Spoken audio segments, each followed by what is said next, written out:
지금으로부터 20여 년 전 대한민국 1등 기업 삼성이 효율이 떨어진다며 내팽개친 기술이 있었습니다.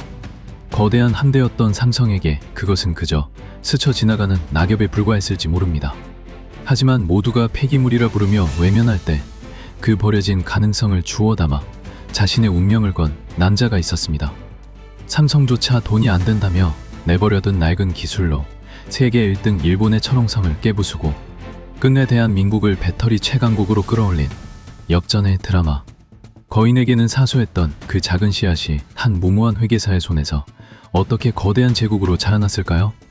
에코프로, 그리고 그 기적을 예관한 주인공 이동채의 숨은 이야기 지금 바로 시작합니다.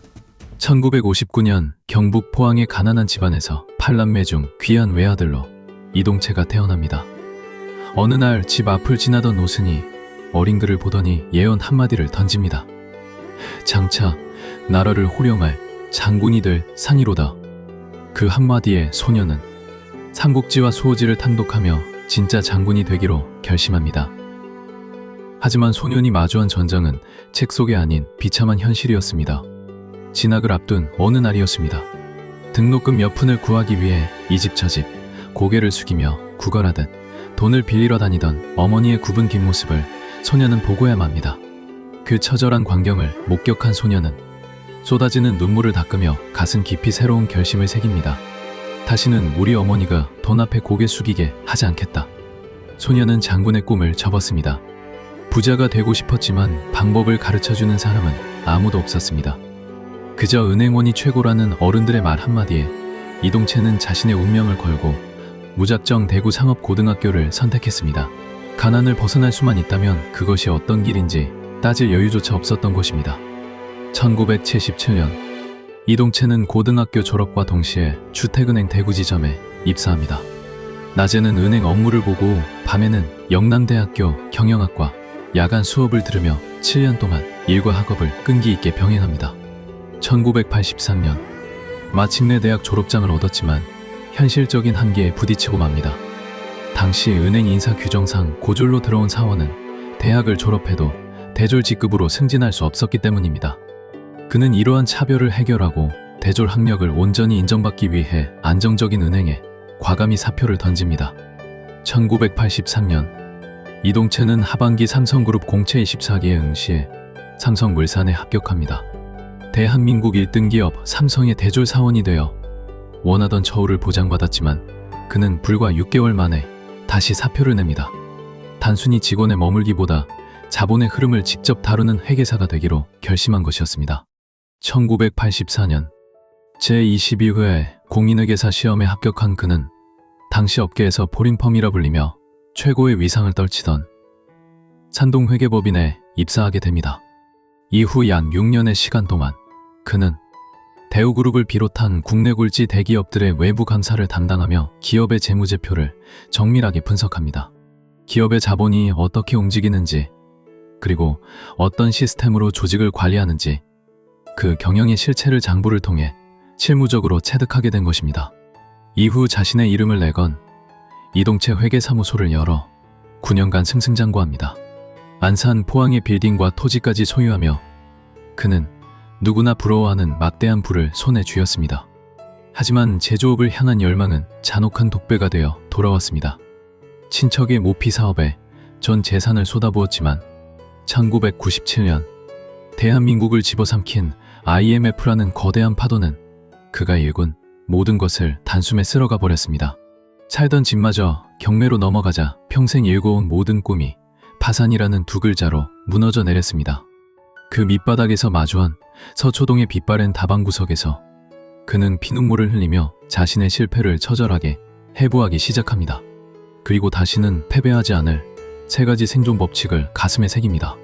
첫째, 경쟁력 없는 사업은 곧 파멸이다. 남들 다 하는 레드오션이 아닌 우리만의 차별화된 아이템을 찾아야 한다. 둘째, 리스크를 혼자 짊어지지 마라. 주주와 투자자가 책임과 결과를 공유하는 주식회사 시스템의 힘을 믿어야 한다. 셋째, 현장을 모른다면 사람의 마음이라도 얻어야 한다. 동료들에게 철두철미한 신뢰를 주는 기업가가 되겠노라고 그는 차가운 다방구석에서 맹세했습니다. 그런데 바로 그때였습니다. 실패를 처절하게 복귀하던 그의 눈에 다방 테이블에 놓여있던 신문기사 하나가 운명처럼 박혔습니다. 교토 의정사와 온실가스. 당시 대중에게는 외계어만큼이나 생소했던 환경 문제였지만 파산한 회계사의 심장은 거칠게 뛰기 시작했습니다. 모두가 절망에 빠져 있을 때 그는 아무도 가지 않은 길, 환경사업의 거대한 미래를 직감한 것입니다. 1998년 10월 22일, 그는 가족의 마지막 보금자리였던 대구 수성구 아파트를 판 돈 1억 원을 이 무모한 승부에 전부 걸었습니다. 그 1억 원은 단순한 자본금이 아니었습니다. 실패하면 더는 돌아갈 곳이 없는 그의 목숨을 건 마지막 판돈이었습니다. 그렇게 에코프로의 전신 코리아 제오륨이 탄생합니다. 그는 곧장 과학자들의 성지인 대전 대덕연구단지로 향했습니다. 연구 하나 없는 낯선 곳에서 행정직원단 한 명과 시작한 무모하고도 무대포인 행보. 하지만 그 간절함은 기적을 부릅니다. 직원의 인맥을 통해 당시 30대였던 화학연구원 박사를 극적으로 만난 것입니다. 매일 밤 술잔을 기울이며 처절한 밤샘 토론을 이어갔고 그 진심에 감복한 박사의 동료들까지 하나둘 모여들었습니다. 그렇게 보낸 지독한 3년의 준비 과정.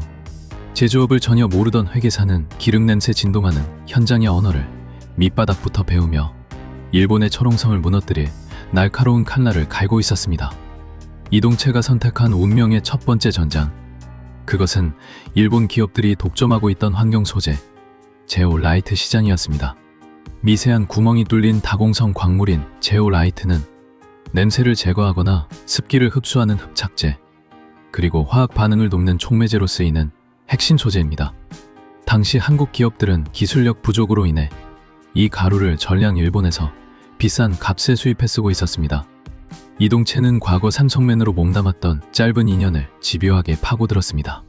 그는 당시 삼성 SDI의 전신인 삼성정관이 사업성이 낮다는 이유로 벌이려던 환경 촉매 기술에 주목합니다.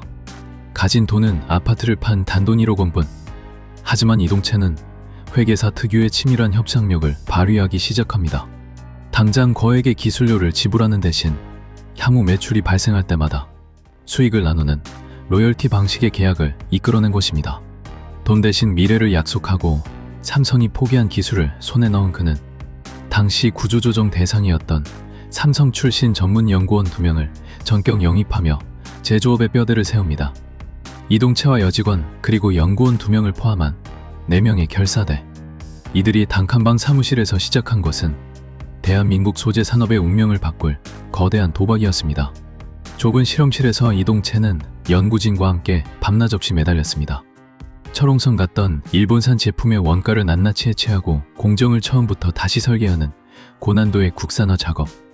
회계사 이동채의 숫자에 대한 안목과 삼성 출신 기술진의 노하우가 결합되자 불가능해 보였던 제오라이트 국산화에 엄청난 속도가 붙기 시작합니다. 마침내 일본 제품의 절반 가격으로 뽑아낸 국산 제오라이트 소재. 이 필터가 반도체와 디스플레이 공장에 대기 오염 방지 필터에 채택되면서 코리아 제오라이트는 설립 초기부터 실질적인 매출을 올리는 기염을 토합니다. 대기업조차 줄도산하던 불황의 한복판에서 그는 대구의 아파트를 판 1억 원과 미래의 수익을 담보로 한 로열티 계약이라는 정교한 설계로 일본의 독점을 깨뜨렸습니다. 4명으로 시작한 단칸방 사무실은 그렇게 삼성이 버린 기술과 인력을 수혈받아 대한민국 소재 강국에 초석을 닦는 거대한 실험실로 변모해 갔습니다. 1998년 코리아 제오라이트가 핵심 소재 국산화라는 기적을 일궈냈지만 시장은 여전히 전쟁터였습니다. 한국의 무명 중소기업이 기술 장벽을 넘었다는 소식에 일본 기업들은 즉각적이고 잔혹한 역습을 시작합니다. 일본 기업들은 코리아 제오라이트를 시장에서 완전히 몰아내기 위해 제품 가격을 평소의 절반 이하로 후려치는 저가 덤핑 공세를 퍼부었습니다. 기술은 가졌으나 자본력이 부족했던 신생 기업에게는 버티기 힘든 가혹한 송호전이었습니다. 설상가상으로 시대 상황마저 그를 벼랑 끝으로 몰아넣었습니다.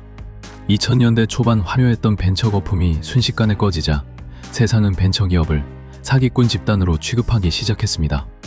이동채는 이 지옥 같은 정체기를 돌파하기 위해 2001년 9월 회사 이름을 에코프로로 바꾸며 배수의 진을 칩니다. 하지만 이름만 바꾼다고 해서 현실이 달라지지는 않았습니다.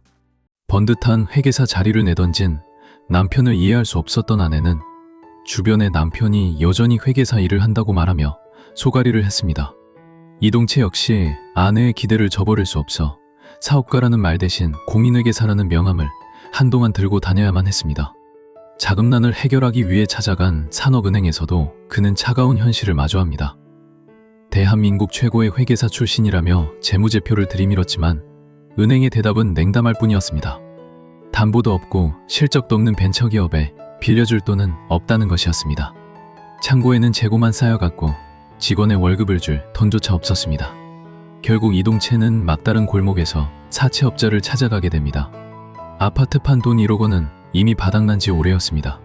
그는 차마 아내에게 말도 못한 채 아내의 인감도장을 몰래 들고 나와 사채 서류에 찍고 맙니다.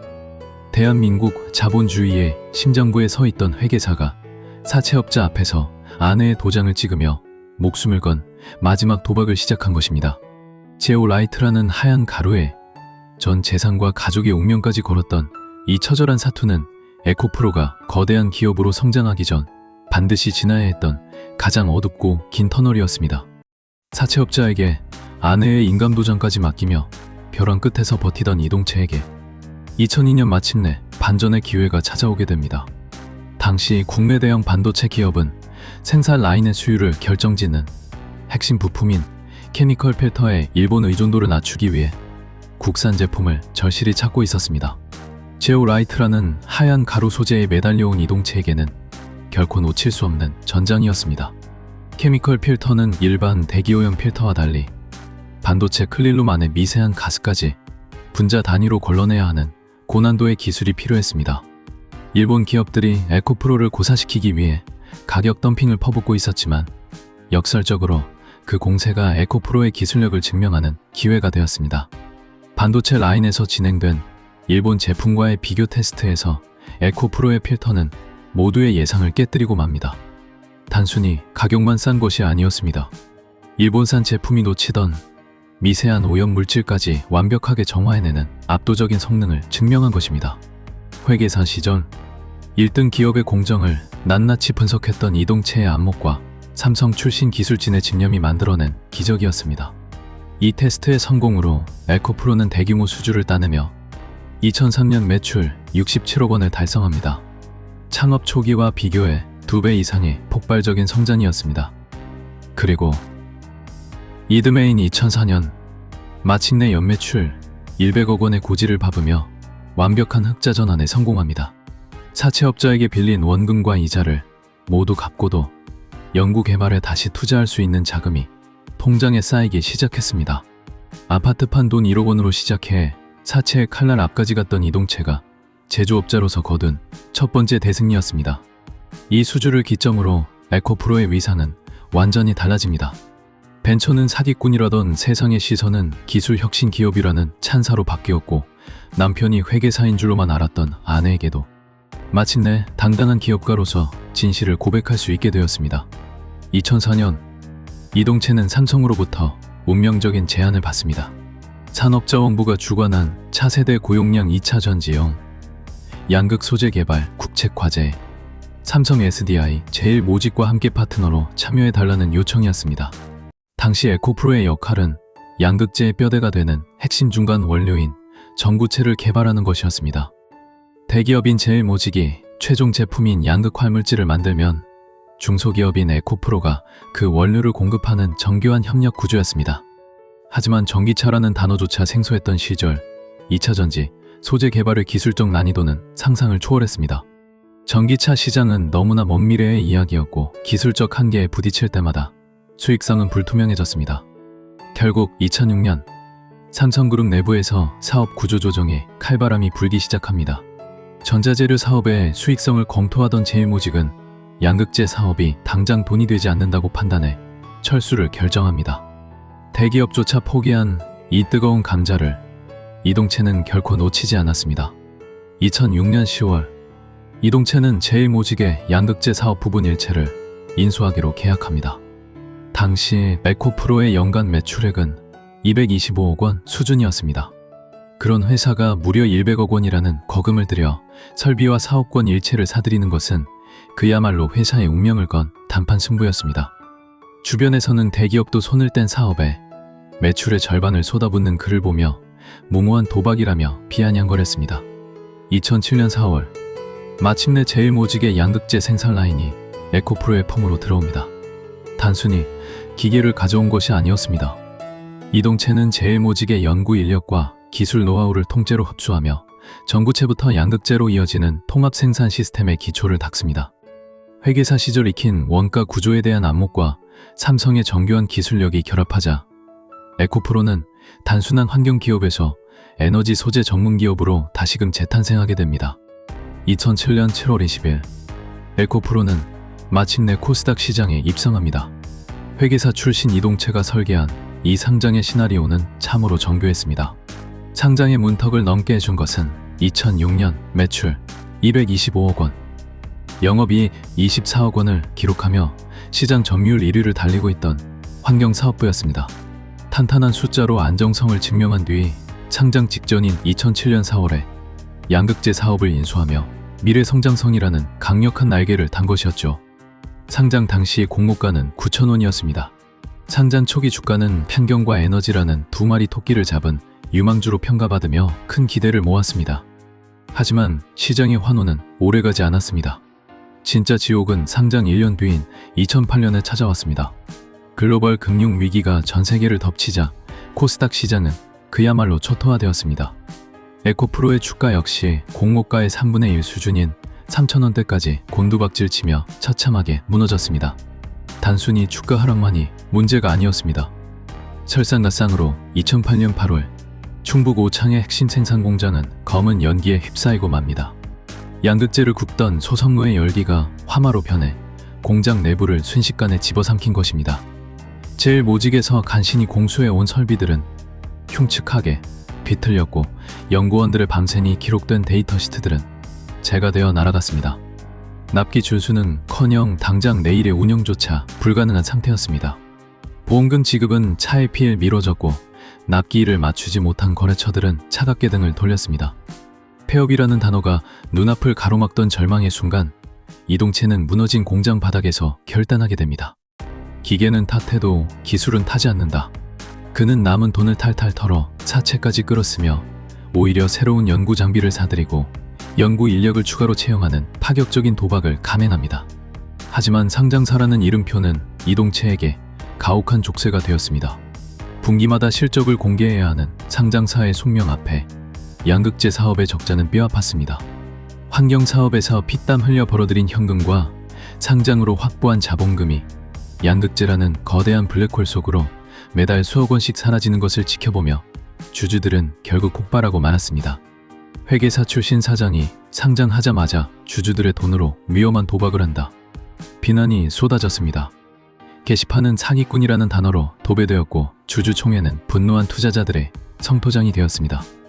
2007년 상장 이후 2012년까지 무려 6년 동안 양극재 부문은 단 한 번도 이익을 내지 못했습니다. 매년 쌓여가는 수십억 원의 적자 속에 회사의 자본 잠식을 걱정해야 하는 처지에 몰리게 된 것입니다. 숫자의 무서움을 누구보다 잘 아는 회계사였기에 그 고통은 더 컸을 것입니다. 장부상으로는 당장 사업을 접어야 한다는 경고등이 선명하게 켜져 있었지만 그는 결코 멈추지 않았습니다. 낮에는 주주들의 비난을 온몸으로 받아내고 밤에는 텅 빈 공장을 돌며 양극재의 수요를 치열하게 고민했습니다. 상장 자금마저 바닥을 드러내고 주가가 바닥을 기던 그 절망의 6년은 이동체가 제조업자로서 가장 처절하게 숫자의 심판을 받아야 했던 시련의 시기였습니다. 하지만 이동체는 숫자의 절망 너머에 있는 소재의 본질에 자신의 모든 승부수를 던졌습니다. 당시 배터리 업계에서 가장 거대한 화두는 바로 양극재였습니다. 2차 전지는 크게 4가지 핵심 소재로 이루어집니다. 에너지를 저장하는 양극재, 전기를 흐르게 하는 음극재, 그 사이를 채우는 전해액, 그리고 합선을 막는 분리막입니다. 그 중에서도 양극재는 배터리 전체 원가의 40% 이상을 차지하는 가장 비싸고 중요한 배터리의 심장이라 할 수 있습니다. 어떤 양극재를 쓰느냐에 따라 전기차의 주행거리와 출력 그리고 안정성이 결정됩니다.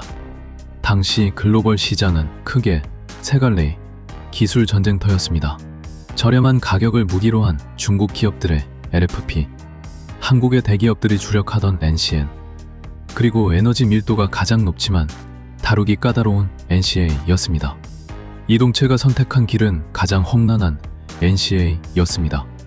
니켈, 코발트, 알루미늄을 조합한 이 소재는 에너지 밀도가 압도적이어서 전기차를 더 멀리, 더 강력하게 달리게 할 수 있는 꿈의 소재였습니다. 하지만 치명적인 결함이 있었습니다. 니켈의 함량을 높일수록 배터리의 용량은 커지지만 화학적 구조가 불안정해져 열 폭발 위험이 기하급수적으로 커진다는 점이었습니다. 당시 이 기술의 정점에는 일본의 스미토모 금속광산이 있었습니다. 테슬라의 배터리를 공급하던 파나소닉이 바로 스미토모의 NCA 양극재를 독점적으로 사용하고 있었죠. 전 세계 배터리 업계는 한국의 작은 중소기업이 스미토모가 쌓아 올린 철옹성을 깨는 것은 사실상 불가능하다고 단언했습니다.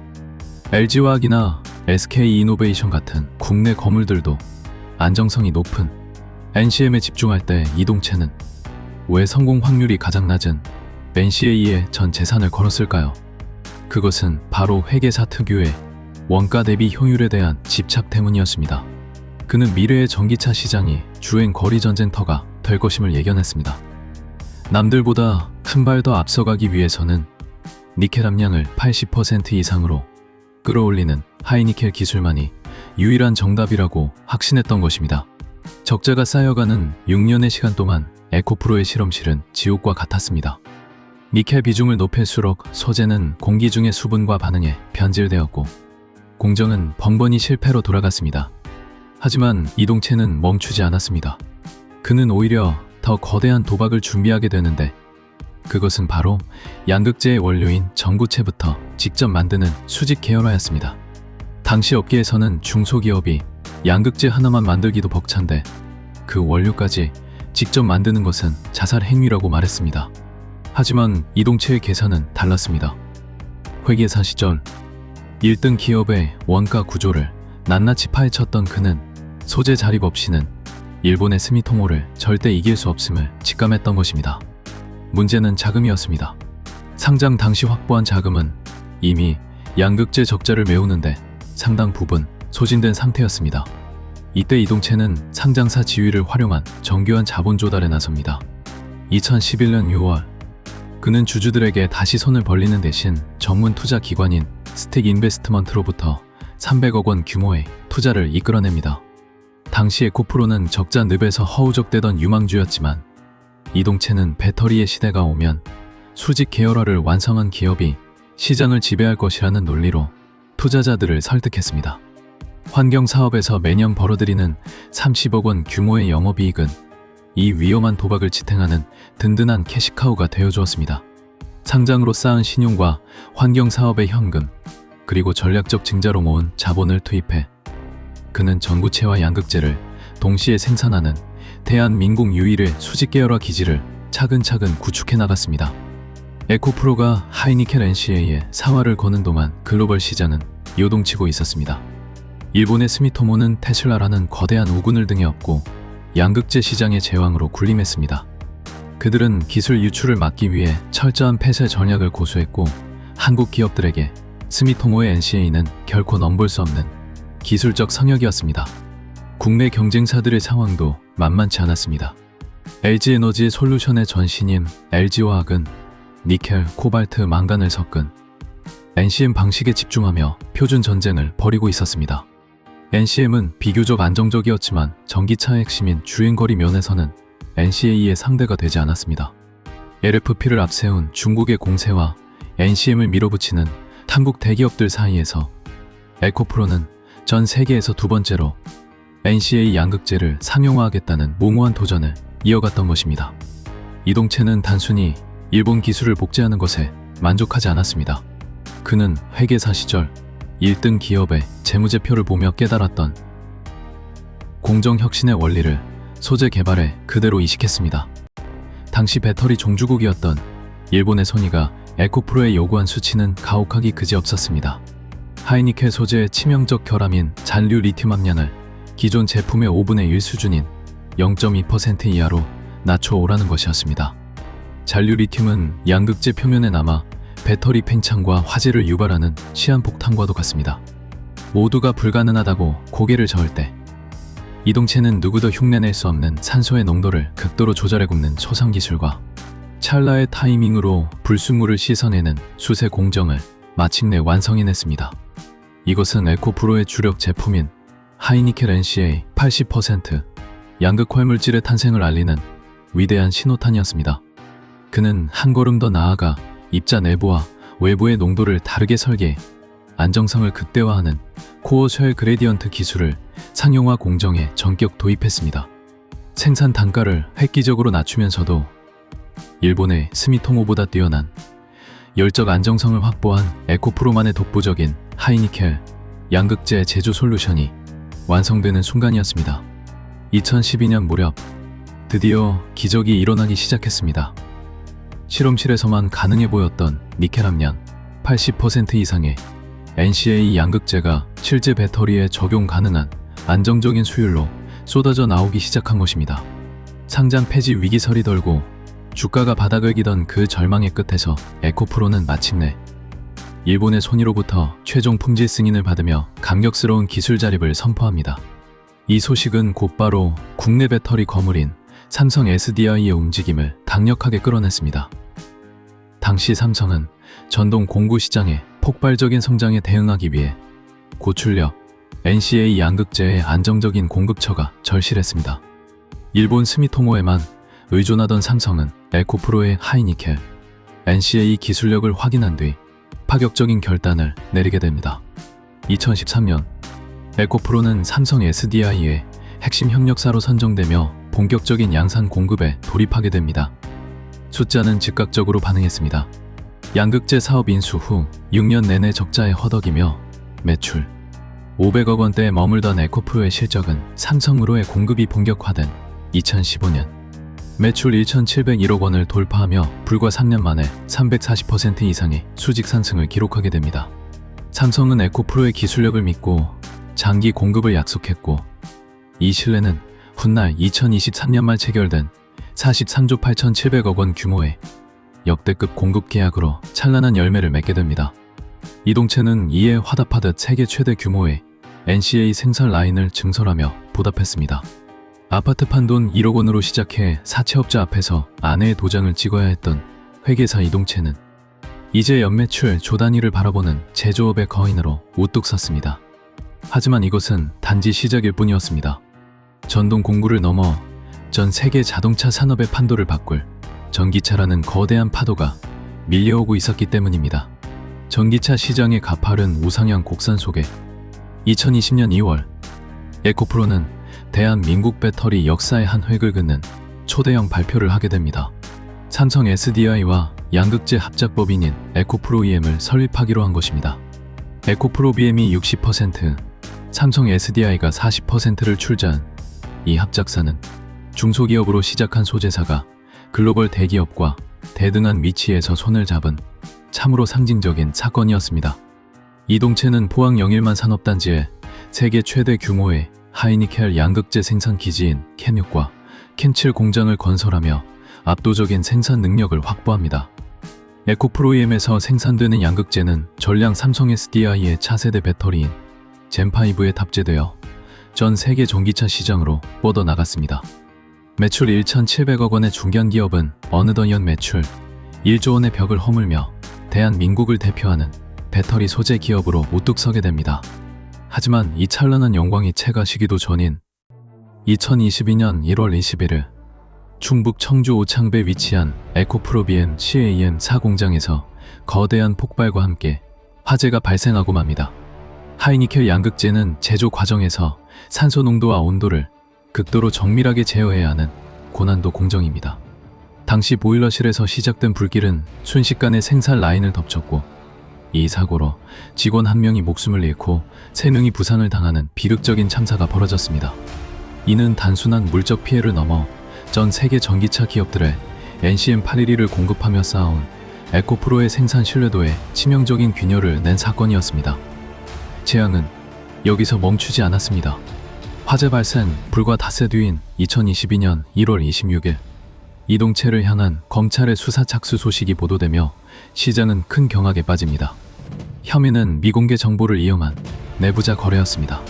2020년 당시 에코프로비엠이 SK이노베이션과 체결한 조단위의 초대형 양극재 공급 계약 정보가 공시되기 전 이동채가 차명 계좌를 이용해 미리 주식을 사들여 11억 원 상당의 부당 이득을 챙겼다는 내용이었습니다. 남의 장부를 감시하며 엄격한 잣대를 들이대던 회계사 출신의 총수가 자신이 설계한 자본의 규칙을 스스로 파괴했다는 사실은 기업의 도덕성을 송두리째 흔들어 놓았습니다. 2022년 5월 미공개 정보 이용 혐의로 기소된 이동채를 향한 첫 번째 심판이 내려집니다. 1심 재판부는 그에게 징역형의 집행유예를 선고했습니다.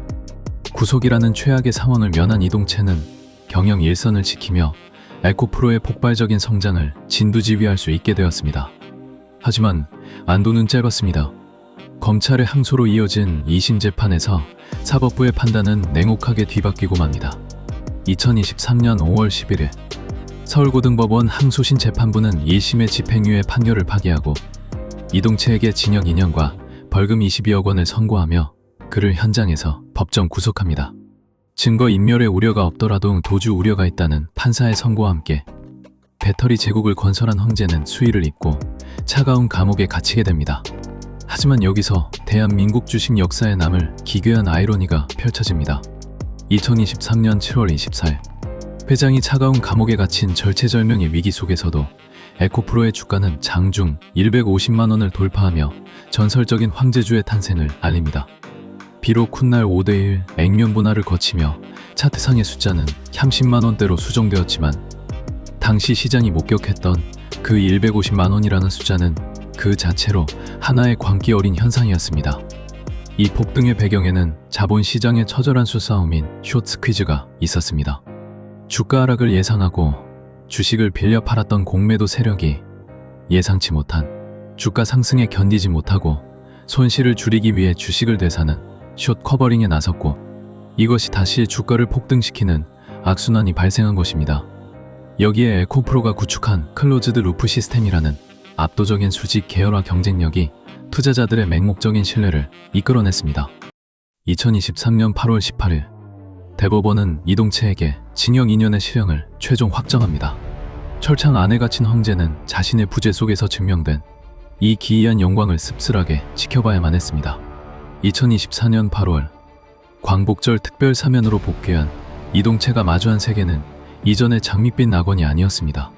전 세계 전기차 시장은 수요 정체기인 캐즘의 늪에 깊이 빠져 있었고 글로벌 경쟁자들은 에코프로가 지배하던 하이니켄 시장의 빈틈을 노리며 날카로운 칼날을 갈고 있었습니다. 가장 위협적인 적은 거대 자본과 자원 통제력을 앞세운 중국의 거대 공룡들이었습니다. 전 세계 배터리 점유율 1등인 CATL은 압도적인 규모의 경제를 앞세워 하이니켈의 영역까지 넘보고 있었고 완성차부터 배터리 소재까지 수직 계열화를 완성한 비아디는 저렴한 LFP 배터리를 무기로 시장을 뒤흔들었습니다. 여기에 세계 최대 전구체 기업인 화유코발트와 양극재 강자인 닝보산산 그리고 하이니켈 분야에서 무섭게 치고 올라온 농바이는 중국 정부의 막대한 보조금을 등에 업고 전 세계 시장에 저가 공세를 퍼부었습니다. 특히 그들은 에코프로의 주력인 하이니켈 NCA에 맞서 원가가 저렴한 LFP 배터리 시장을 완전히 장악하며 에코프로의 시장 점유율을 강하게 압박해왔습니다. 유럽의 자존심이자 전통의 강호 벨기에의 유미코어 역시 강력한 대항마였습니다. 유미코어는 유럽연합의 핵심 원자재법을 방패 삼아 폐배터리, 리사이클링 기술력을 강조하며 유럽 시장에 빗장을 걸어 잠그기 시작했습니다.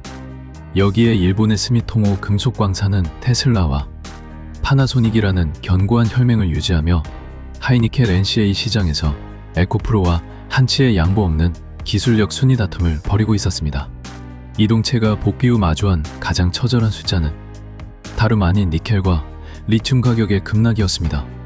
회계사 출신인 그에게 이것은 단순한 원자재 변동이 아닌 회사의 수익성을 뿌리째 흔드는 재무적 재앙이었습니다.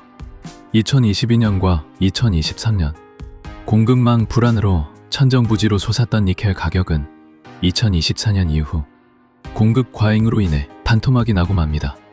양극재 기업의 숙명인 레깅 효과가 에코프로의 발목을 무겁게 짓눌렀습니다. 원재료를 비싸게 사두었던 시점과 제품을 만들어 파는 시점 사이의 시차 때문에 이미 가격이 폭락한 시장에 비싼 원재료로 만든 제품을 내다 팔아야 하는 구조적 손실이 발생한 것입니다. 여기에 고가에 매입한 원재료 재고들이 재고자산 평가 손실로 이어지며 에코프로의 영업이익률은 곤두박질 쳤습니다. 매출은 조 단위에 달했지만 장부상 이익은 처참하게 깎여나갔습니다.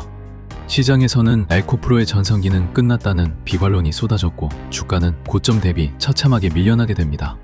중국의 LFP 공세가 거세지고 있는 2026년 현재 에코배터리 포항 캠퍼스에서 이동채는 마침내 비장의 카드를 꺼내듭니다.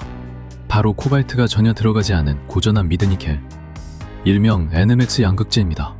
그동안 에코프로의 상징이었던 하이니켈은 성능은 최고지만 비싼 코발트 가격과 높은 니켈 함량 때문에 가격 경쟁력에서 중국의 LFP 배터리에 밀릴 수밖에 없었습니다. 이동채는 이 딜레마를 전압의 마법으로 해결했습니다. 니켈 함량을 60% 수준으로 낮추어 원가를 절감하는 대신 전압을 높여 하이니켈에 육박하는 에너지 밀도를 구현해낸 것입니다. 현재 에코프로 BM은 이 NMX 양극재의 상용화 테스트를 모두 마치고 글로벌 완성차 업체들의 샘플 공급을 본격화하고 있습니다. 이것은 저가형 전기차 시장을 장악한 중국에 맞서 한국 배터리 산업이 내놓은 가장 현실적이고 강력한 대답입니다. 비싸서 못 사는 전기차의 시대를 끝내고 대중화의 파도를 타겠다는 이동채의 치밀한 계산이 담긴 결과물이라 할 수 있습니다. 하지만 이동채의 시선은 더 먼 곳, 배터리의 끝판왕이라 불리는 전고체 배터리를 향해 있습니다. 화재 위험이 없고 에너지 밀도를 비약적으로 높일 수 있는 이 꿈의 시장을 선점하기 위해 에코프로는 단순히 소재 가루를 만드는 제조사를 넘어 배터리의 내부 구조를 설계하는 기술 거인으로 진화하고 있습니다. 이러한 도약은 이미 2024년 오창 캠퍼스에 수십 톤 규모의 화마물계 고체 전해질 파일럿 9을 가동하며 기술 완성도를 높여온 탄탄한 준비가 있었기에 가능했습니다. 2026년 현재 에코프로는 삼성 SDI의 전고체 파일럿 9인 S라인에 최적화된 맞춤형 양극재와 전해질을 독점적으로 공급하며 사실상 전고체 배터리 상용화의 가장 핵심적인 파트너로 자리매김했습니다. 경쟁사들이 여전히 연구실 수준의 실험에 머물러 있을 때 에코프로는 이미 대량 양산 직전에 공정 수율을 확보하는 단계에 진입하며 누구도 넘볼 수 없는 초격차의 지위를 공고히 다지고 있습니다. 에코프로 BM이 세계 1등 양극재 기업으로 올라설 수 있었던 핵심 동력은 포항 영희만 산업단지에 구축된 클로즈드 루프 에코시스템입니다. 양극재 생산에 필요한 모든 공정을 단 1km 이내의 동선으로 묶어버린 세계 유일의 수직 계열화 요새. 이곳은 이제 단순한 산업단지를 넘어 하나의 거대한 유기체처럼 숨쉬며 살아 움직입니다. 그 치밀한 생태계의 첫 단추는 에코프로 이노베이션입니다. 이곳에서 양극재의 핵심 원료인 수산화 리튬이 정교하게 정제됩니다. 바로 옆에 위치한 에코프로 머티리얼즈는 이 리튬을 받아 양극재의 뼈대인 전구체를 제조합니다. 이 모든 공정 사이사이를 흐르는 고순도 산소와 질소는 에코프로 AP가 지하 파이프라인을 통해 실시간으로 공급합니다. 이렇게 준비된 모든 원료는 단지 중앙에 에코프로 BM과 에코프로 EM으로 직결되어 세계 최고 수준의 하이니켈 양극재 완제품으로 탄생하게 됩니다. 그리고 여정이 끝인 에코프로 CNG는 수명을 다한 폐배터리에서 다시 원료를 뽑아내어 다시 처음으로 되돌립니다. 다른 기업들이 전 세계에 흩어진 공급망에서 원료를 사오고 막대한 물류비를 지불할 때 에코프로는 포항이라는 요새 안에서 모든 것을 원스톱으로 처리합니다. 경쟁사들이 도저히 흉내낼 수 없는 이 원가의 해자야말로 회계사 출신 이동채가 설계한 이길 수밖에 없는 게임의 실체였던 것입니다. 에코프로의 성공은 단순한 운이 아니었습니다. 그것은 철저한 수직 계열화를 통한 가격 경쟁력, 그리고 남들이 불가능하다고 했던 하이니켈 기술에 대한 광기 어린 집념이 만들어낸 결과였습니다. 이제 에코프로는 포항에서의 성공 방정식을 전 세계로 이식하고 있습니다. 포항 영일만의 이 거대한 요새는 이제 헝가리 데브레첸에서 그 위용을 드러내며 유럽 시장 공략에 성공에 섰습니다. 비록 캐나다 베칸쿠아에서는 급변하는 시장 상황 속에서 숨을 고르며 북미 진출의 기회를 치밀하게 엿보고 있지만 에코프로의 세계 영토 확장은 이미 멈출 수 없는 흐름이 되었습니다. 대한민국을 넘어 전 세계 시장의 심장부로 진격하는 에코프로. 회계사의 정교한 계산과 제조업자의 뜨거운 심장이 만났을 때 어떤 결과가 만들어지는지 그들은 지금까지의 행보로 스스로 증명해냈습니다. 아파트 판 돈 1억 원으로 시작해 세계 배터리 지형도를 뒤흔든 한 남자의 대서사시. 하지만 이동채와 에코프로의 도전은 여기서 끝이 아닙니다. 2026년 현재 그들은 다시 한번 거친 파도 앞에 서 있습니다. 성공의 환호성보다 생존을 위한 치열한 사투가 더 어울리는 2026년 현재, 이동채가 써내려가는 이 기록이 위대한 승전보로 남을지 아니면 거대한 도전의 기록으로 남을지, 전 세계 배터리 시장은 지금 그의 다음 행보를 숨죽여 지켜보고 있습니다. 시장의 이면, 그 너머의 진실을 추적하는 마켓 인사이드.